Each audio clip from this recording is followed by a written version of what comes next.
everyone, welcome to another episode of 9 Mill and Chill. Today we are here with Alex Klein of AttackPAK. Hey, what's up?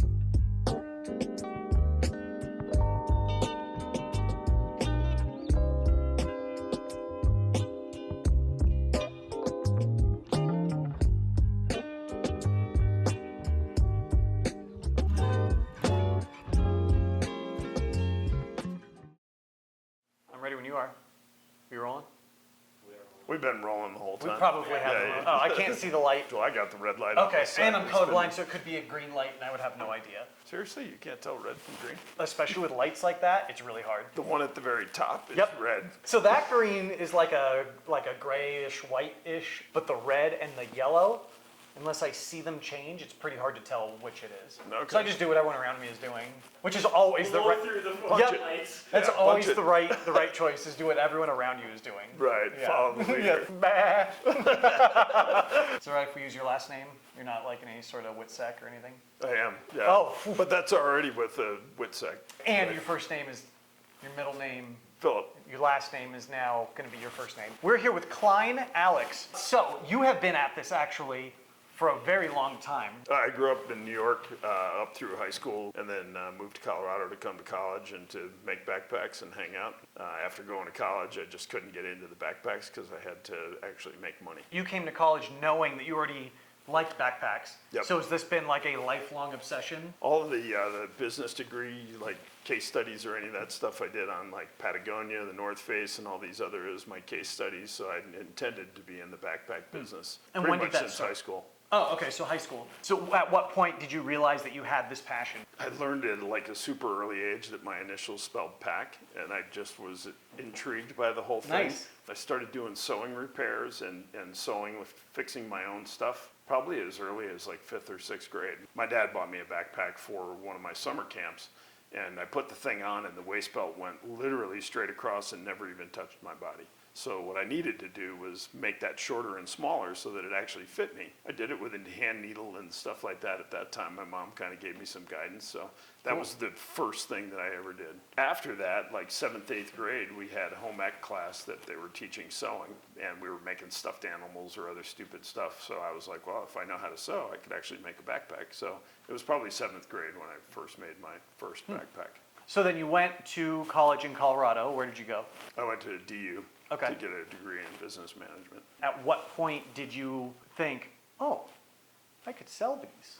Started selling stuff to Ski Patrol in the late 90s. We made a chest rig, chest pack, set up for the radios and for some like minor first aid gear, or you could even put like a Walkman in it at the time. That's like an old school phrase had if you knew what a Walkman was. A pouch this big for your Walkman, huh? Right, well, Yeah. you had to have a whole sling for Yeah. it. The Berthoud Pass Ski Patrol, which I was a member of, actually used our chest packs, and they sold them as a fundraiser for the Berthoud Pass Ski Patrol to like Winter Park and A Basin, and that was my first entree into I'm going to start selling these things. Are there any other individual units or groups or anything like that that you've made stuff for over the years? Pretty much everything that we have or made or designed came from somebody's request of I need something that'll do this, this, or this, whatever that requirement might be. We've had some very specific ones. I need a sling pack for 10th group.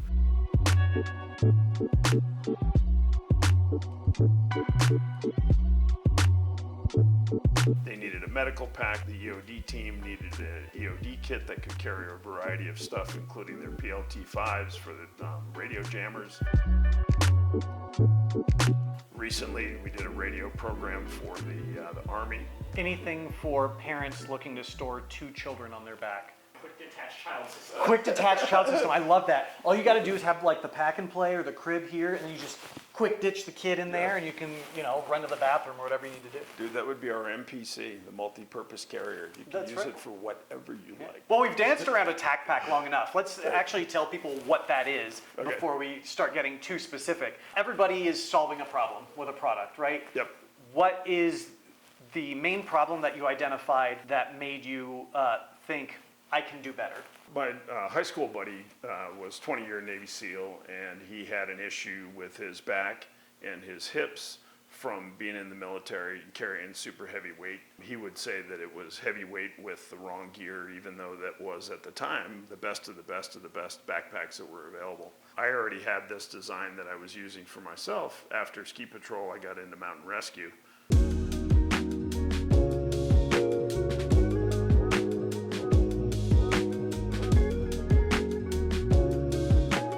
I designed this connection to a belt for the backpack based on a request from a friend of mine. Said, hey, I want to be able to do this, so I built something that came up and worked. I showed that to my buddy from the SEAL team, and he said that would be even better than what we have. And it's as simple as putting a tiny little piece on the back of your gun belt that allows you to integrate your backpack and take the weight off your shoulders and put it onto your hips. It is, I mean, it's like a stupid thing, but it works. It's one of those, why didn't I think of that? Yeah, everybody goes, oh my gosh, that is just super clear. So I got into that whole design concept from dirt bike riding. I wear a kidney belt to keep my gut from jiggling too much. Keep your kidneys in place? Well, more my gut than the kidneys. Okay, yeah, I could use one of those. Yeah, we all could. Yes. And then my chest protector had a backpack attached directly to it. And one day the chest protector hit the top of the kidney belt and it stayed there. I'm like, wow, that would be way better. It was just that simple, like got caught on something. And then I built the pocket and built the frame, and it's all history from there. So why don't you give a description to help people understand what the integrated load carriage system does and looks like? On the back of your gun belt, there's a sleeve that allows the frame from the backpack that it'll just drop into that. You can easily take the backpack off and still keep your first line gear. You can also wear it so that the two are not connected, so there is no restriction on that. The heavier the weight you put into that whole thing, the more it wedges into the gravity, what we call the gravity pocket. It's just gravity that holds it in there. Is that frame a part of the backpack, or can I take that out and put it in a different pack depending on what I'm doing? Yeah, that's probably the coolest part of this whole thing is that yes, you can take that out and you can take the shoulder straps with it and you can move that to a different backpack. We've recently built a new design of that, which is like the next generation, where it's got a bit of a zigzag shape so that it fits better and contours better over body armor. And then that frame can also be used with any of the old Alice style packs that it connects to, or Mystery Ranch. Kifaru has some packs that have that same connection. What we built recently is reverse compatible with all these other packs that you or your buddies might already own, and this would just be an upgrade. Can that frame integrate with any of your other gear? It has at this point replaced the MPC, so that frame by itself has slots cut into it where you could tie different things to it. Our biggest goal, my biggest goal when I design stuff, I'm a bit of a cheapskate, so I have to make stuff that's affordable. I got to make stuff that is also usable for a bunch of different applications. So a lot of what I put into it is thought of how am I going to use this in more than one different way. The good news from that is by the time you invest in an AttackPAK system, you'll find that the cost is significantly less than if you were to buy the same capability from other manufacturers. And I think that that's an important thing that a lot of people kind of overlook when they're trying to be the best. They make the best thing, but it becomes so cost prohibitive that what does it matter if it's the best if nobody can afford to use it? And that's really why I got into sewing packs way back in 7th grade is I just didn't have the money to go buy a backpack, and if I was going to go on this trip, I needed to make one. My mom was good enough to be able to buy the materials and stuff that I needed, but that was like a fraction of the cost comparative to, if I was to go out and buy the backpack. Coincidentally, I bought that in fabric and materials from REI at that time. 1983 is when I established my membership at REI. I go there and they frequently go, you got here in 83. They're like, what is, I've never seen a date with an 8 in it. What is that? Is there a 208? Yeah. For someone who's been doing this for so long, what was the biggest technological leap that allowed you to do what you do now? Was it improved fabrics, sewing, just processes?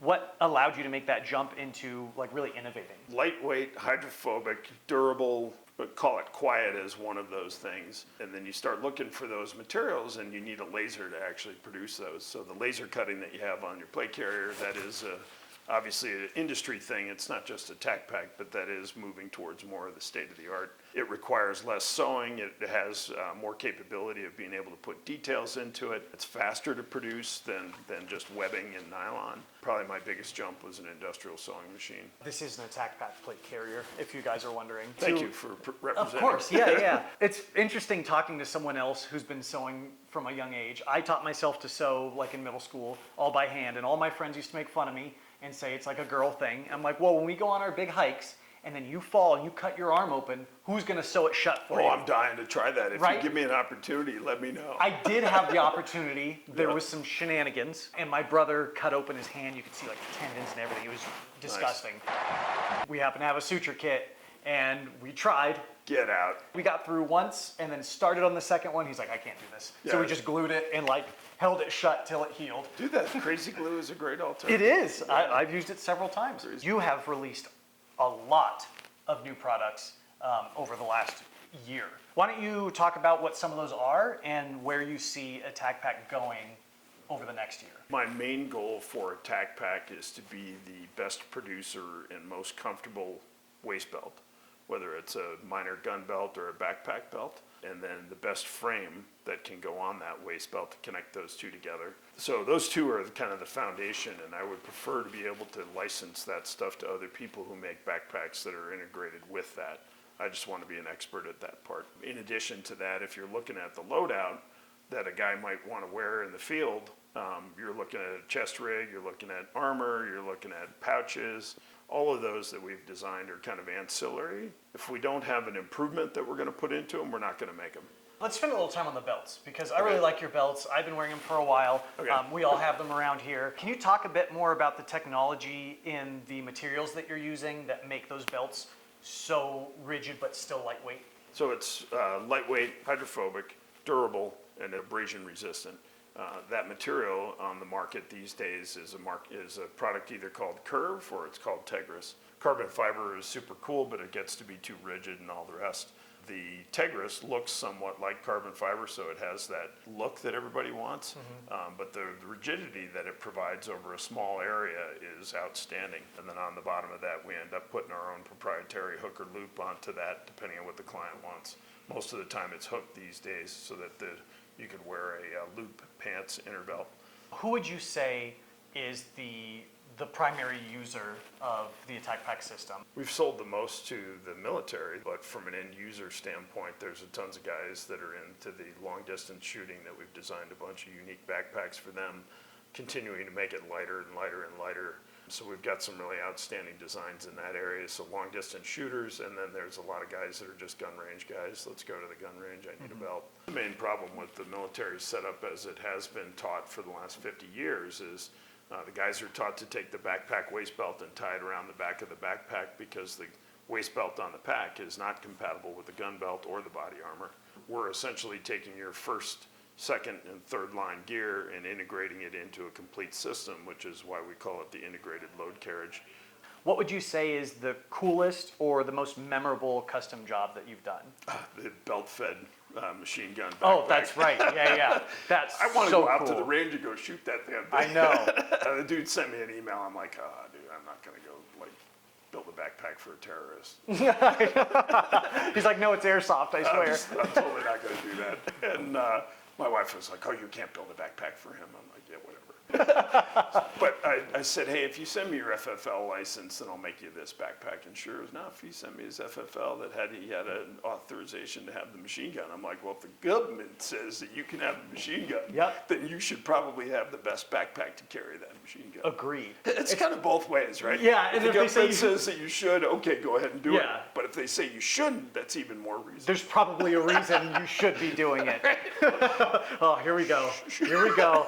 Getting put on that list again. It's been really exciting seeing the growth and seeing all the new products. I love the plate carriers. First time I wore them was on that photo shoot in that warehouse.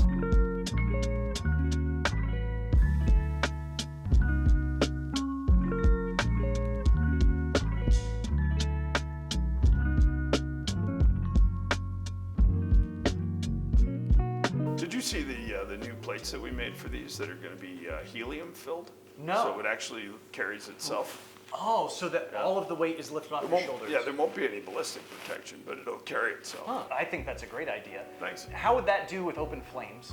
If you use like hydrogen, that's even better. Keep you warm and toasty. Nice. So it's winter wear. That'll warm you up. Cool, Alex. Well, thank you for stopping by. Awesome. Thanks for Nick. talking with us. Nice hanging out with you. We will see you guys on the next episode. Stay safe.